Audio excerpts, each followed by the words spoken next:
안녕하세요, 여러분. 어, 오랜만에 책을 읽어볼까 해서 어, 이렇게 왔는데요. 어,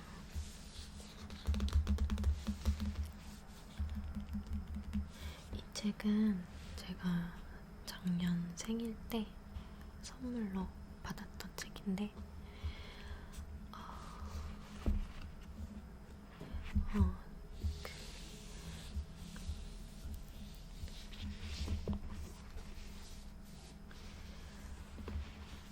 안 읽고 있다가 앞에만 살짝 읽다가 안 읽었는데 어,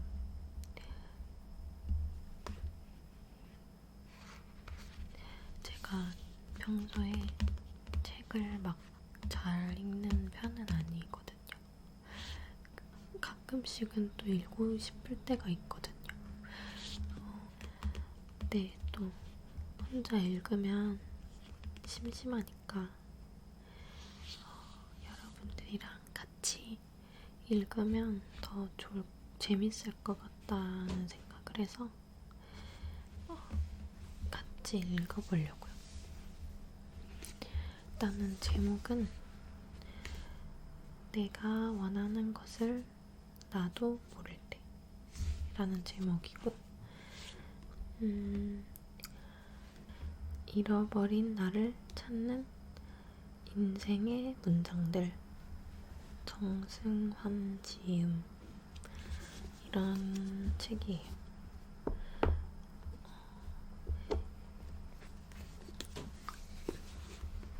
뭔가 엄청 재밌는 소설이나 이야기는 아닌데 그래도 뭔가 읽으면 힐링되는 느낌? 힐링이 될 것 같은 느낌이 들거든요. 제가 작년에 읽었어서 앞부분만 읽었는데 기억이 잘 안 나요. 근데 이게 보니까 이게 살짝 이게 좀 짧게 짧거든요. 한 챕터당 한 3장, 4장 정도밖에 아니에요. 그래서 제가 이거를 한꺼번에 다 읽을 그런 이렇게 쭉 읽어갈 그런 책은 아닌 것 같아서 한 챕터당 천천히 읽고 편집도 있고 동영상 올리고 이런 식으로 할까 하는데요. 짧긴 한데 그래도 그렇게 하는 게 더 좋을 것 같아서 영상은 짧을 것 같긴 한데 그렇게 해볼게요.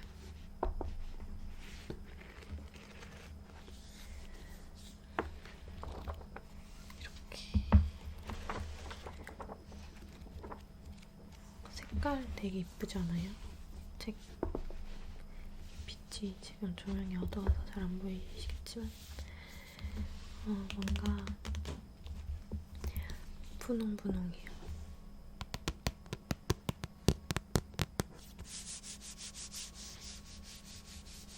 재질은 약간 뭐라 해야 되지? 코팅이 안 돼 있는 재질. 약간 뭐라 해야 되지?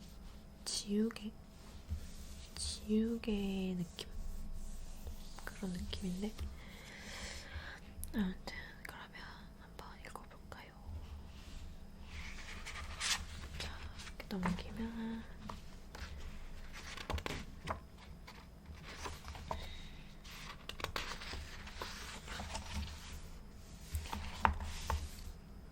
이거는 들어가는 말.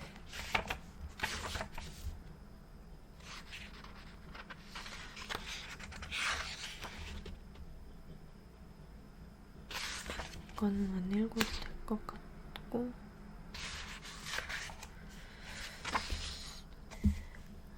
1부, 2부, 3부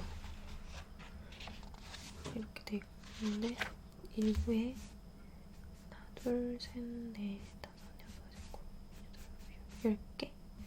10개 내용이 있는데 일단 저는 첫 번째 것만 읽어볼게요.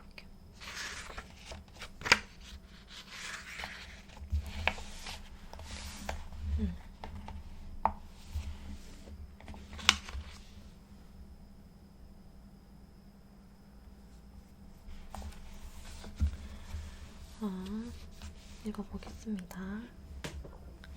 여러분들도 집중해서 한번 들어주세요.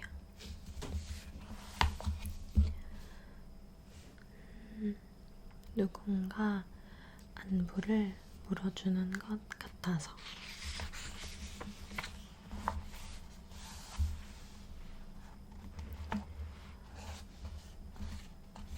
마음의 밑바닥에서 슬픈 소리가 들리면 무사태평하게 보이는 사람들도 마음속 깊은 곳을 두드려보면 어딘가 슬픈 소리가 난다. 나스메 소세키의 나는 고양이 로소이다는 고양이를 주인공으로 한 풍자 소설입니다. 이름 없는 고양이의 시점으로 바라본 인간 사회를 날카로우면서도 유쾌하게 묘사하고 있죠. 저는 특히 이 문장을 좋아하는데 사실 우리도 겉으로는 아무 일 없다는 듯 밝게 행동하면서 속으로는 깊은 슬픔을 감추고 살아갈 때가 많기 때문입니다. 그렇게 꾹꾹 눌러둔 슬픔은 특별한 계기가 없어도 불쑥 찾아옵니다. 출퇴근길에 밥을 먹다가 잠들기 전에 문득 그런 기분이 드는 거죠.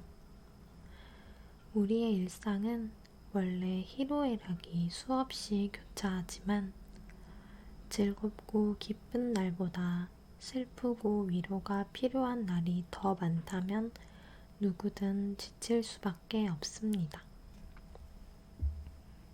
오늘날 평범한 행복 대신 평범한 불행으로 채워진 일상을 살아간다고 느끼는 사람이 점점 더 늘어난다는 건 정말 슬픈 일이지요.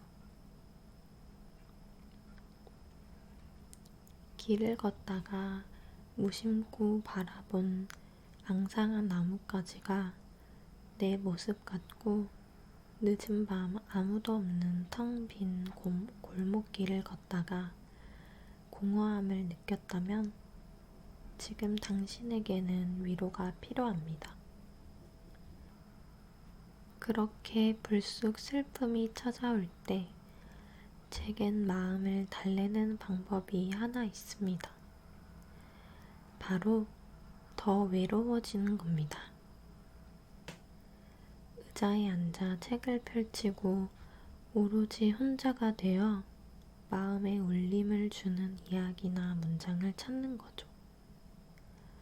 그러다 뭔가 쿵 마음에 와닿을 때면 나도 모르게 펑펑 눈물이 납니다. 그럴 땐 마음이 풀릴 때까지 마음껏 울면 됩니다. 다른 사람을 의식하지 않아도 되고요. 홀로 감정의 밑바닥까지 내려가 그 안에 있는 것과 솔직하게 마주하는 거지요. 물론 그런다고 모든 문제가 해결되지는 않습니다. 다만 마음이 한결 홀가분해지고 기운이 납니다.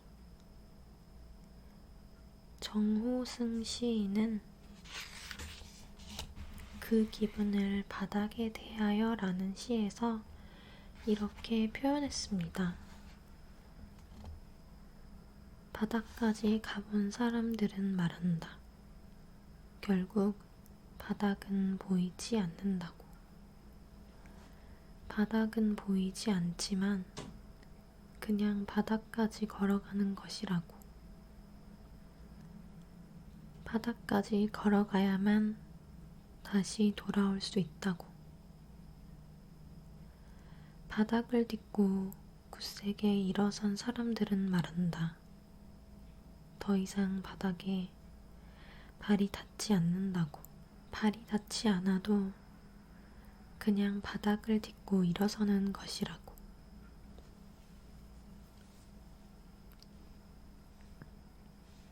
바닥에 바닥까지 갔다가 돌아온 사람들도 말한다.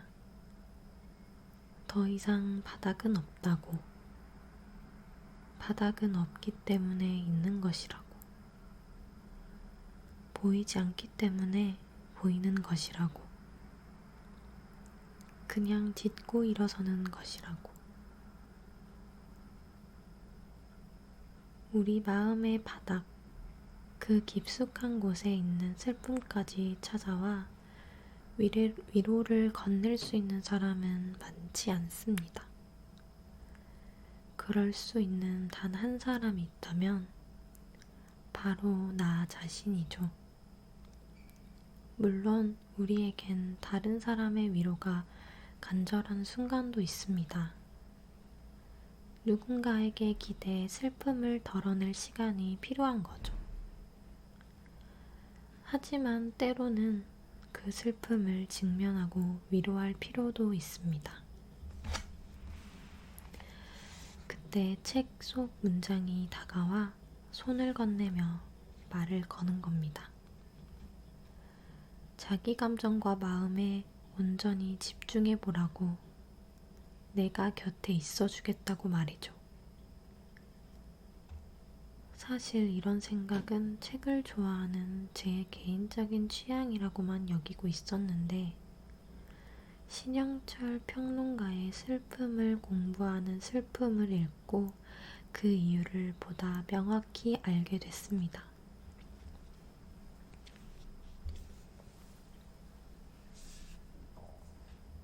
문학이 위로가 아니라 고문이라는 말도 옳은 말이지만, 그럼에도 가끔은 문학이 위로가 될 수 있는 이유는 그것이 고통이 무엇인지를 아는 사람의 말이기 때문이고, 고통받는 사람에게는 그런 사람의 말만이 진실하게 들리기 때문이다. 슬픔과 고통의 형태가 다양하기에 우리에게는 다양한 형태의 위로가 필요합니다. 스스로 위로하는 것도 필요하고, 다른 누군가에게 위로를 받아야 할 때도 있습니다. 힘들 때 속마음을 털어놓을 친구가 있다면 정말 좋겠죠. 설령 그가 내 마음을 완벽하게 알아줄 순 없다고 해도 그렇게 털어놓는 일 자체가 위로가 될 테니까요. 반대로 우리 역시 누군가의 마음을 위로해 줌으로써 스스로 위로를 받기도 합니다. 위로란 결국 사랑하는 사람들이 서로의 마음을 나누는 행위니까요. 진심이 담겨 있다면 위로는 모두의 마음을 토닥이며 달래줄 수 있습니다. 가끔은 이 세상에 수많은 슬픔이 있고 모두에게 위로가 필요하다는 점이 어쩌면 삶의 가장 멋진 부분일지도 모르겠다는 엉뚱한 생각을 합니다. 우리에게 슬픔이 없어서 위로도 필요 없다면 자신의 깊은 내면을 마주하려거나 타인의 슬픔을 이해하려는 노력 또한 없었을 테니까요. 공대생의 가슴을 울린 시 강의로 유명한 정재찬 교수는 시를 잊은 그대에게서 이렇게 말하고 있습니다. 아무리 애를 써도 희망이 보이지 않는 때가 있고 절망도 없을 만큼 절망적인 세상이 있는 법이다. 절망도 없는 것이야말로 절망이다. 슬픔도 없는 것은 정말 큰 슬픔이다. 이렇게 희망이 보이지 않을 때, 그렇다면 자신이 희망을 만드는 사람이 되라고 시인은 말한다. 없으면 만들면 된다는 것이 이 시인의 낙관이요, 희망이다. 이런 세상에서 그래도 우리가 택해야 할 길은 사랑뿐이다. 사람을 사랑하는 것만이 희망이다. 희망을 만드는 사람을 서로 사랑하는 것만이 희망이다.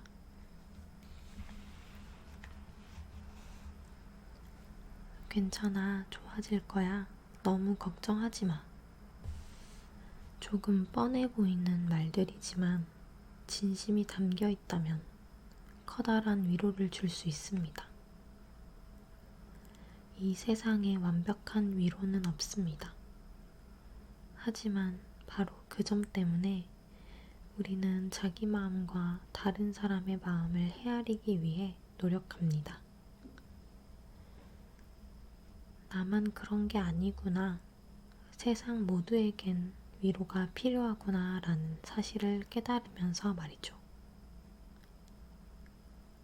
위로가 필요한 날, 무엇으로 이 슬프고 쓸쓸한 마음을 달랠 수 있을지 곰곰이 생각해보게 되는 그런 날입니다. 하지만 언젠가 찾을 수 있겠죠. 정말 위로가 필요한 날, 자신에게 꼭 와닿는 따스한 온기를 말입니다.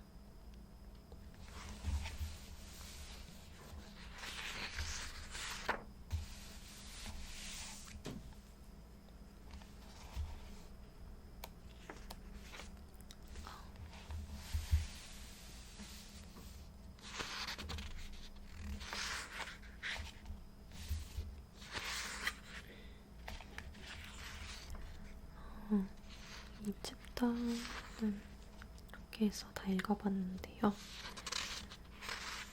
제가 작년에 읽었어서 이렇게 펜으로 이렇게 칠해놨었던 것 같은데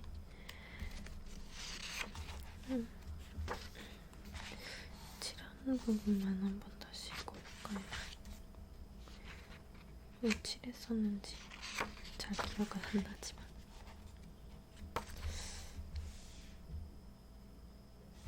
이렇게. 사실 우리도 겉으로는 아무 일 없다는 듯 밝게 행동하면서 속으로는 깊은 슬픔을 감추고 살아갈 때가 많기 때문입니다. 마음을 달래는 방법, 더 외로워지는 겁니다. 그럴 땐 마음이 풀릴 때까지 마음껏 울면 됩니다.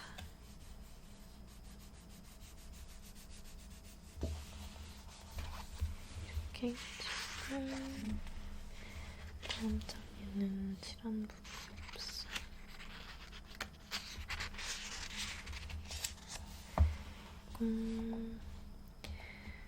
위로란 결국 사랑하는 사람들이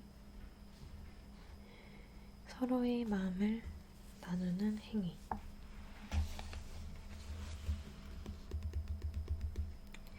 세상에 완벽한 위로는 없습니다. 이렇게 읽어봤습니다.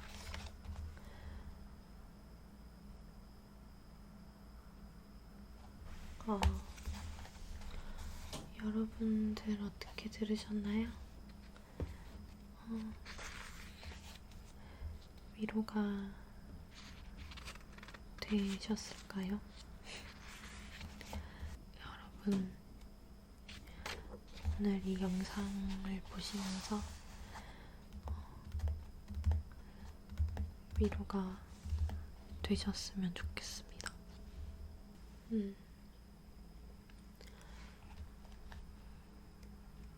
편안한 밤 되시길 바라고요. 꿈도 꾸지 말고 푹 자시길 바랍니다. 그러면 저는 다음 영상에서 또 만나도록 하겠습니다. 그럼 안녕. 안녕.